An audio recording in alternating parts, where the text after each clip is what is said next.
Hi everyone. I want to start by respectfully acknowledging the stewards, the original stewards of this land. This is Treaty 6 that I am so honored to sit, stand, lie, and explore upon.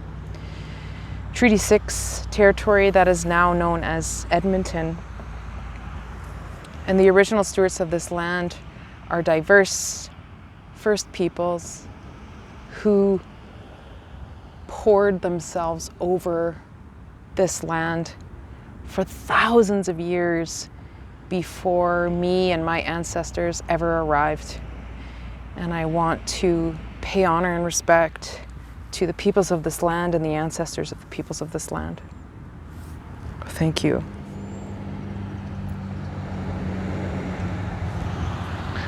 I came on here today to talk about, I'm going to show you my eyes. I came on here today to talk about Black-Eyed Susan.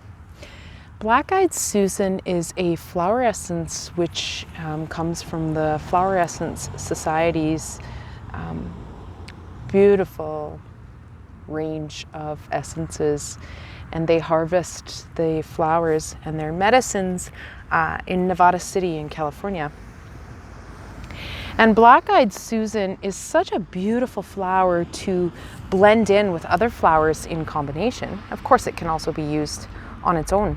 But the reason why it can be so valuable to blend in with others is because it functions as a flower that stimulates deep personal insight and awareness into parts of ourselves and aspects of our inner landscapes or our psyche that otherwise are in the dark.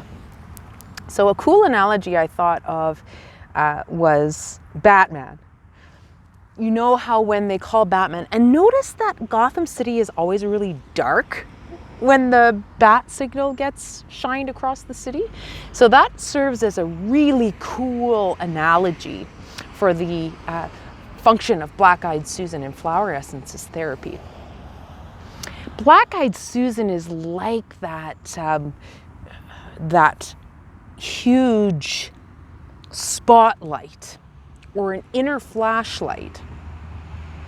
So that so long as we are pursuing our own personal growth and healing with a depth of self-love and self-compassion, we can shine a bright light of awareness and insight, which comes from our third eye, this place of insight and intuition. We can turn that eye inward, and the impact of the Black-Eyed Susan shines a huge spotlight or a bright flashlight into our own inner landscape so that we can experience deep insight on areas that were otherwise in the dark.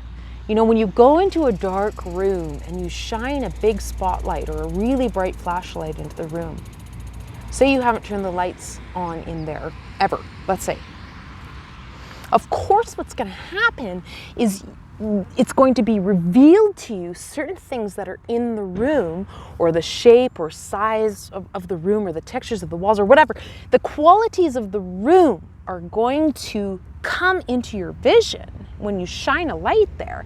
And what's true is that those qualities of the room and what's in the room, were always there. They were already in existence, but no light had been shone upon them. And when we shine a light upon those qualities or aspects, then we can see. And again, if we're pursuing our personal healing with self-compassion and self-love, then we can take what we have seen, personal data collection, and we can use it to inform our healing moving forward. When we gather information and data, we are able to reach particular conclusions in our healing. So Black-Eyed Susan, that's what it's for. It's a big plant spirit flashlight that we can use to illuminate our inner selves so that we can see. And with awareness and insight and information, then we can navigate this healing journey in a much more informed way. So that's Black-Eyed Susan. I'm just rounding off a cycle with a combination of remedies, including Black-Eyed Susan. And when I take the essences, I develop a deeper affection for the medicines. And so I'm currently in that acutely affectionate stage of relationship to Black-Eyed Susan. So I wanted to come on and share about its medicine and its influence.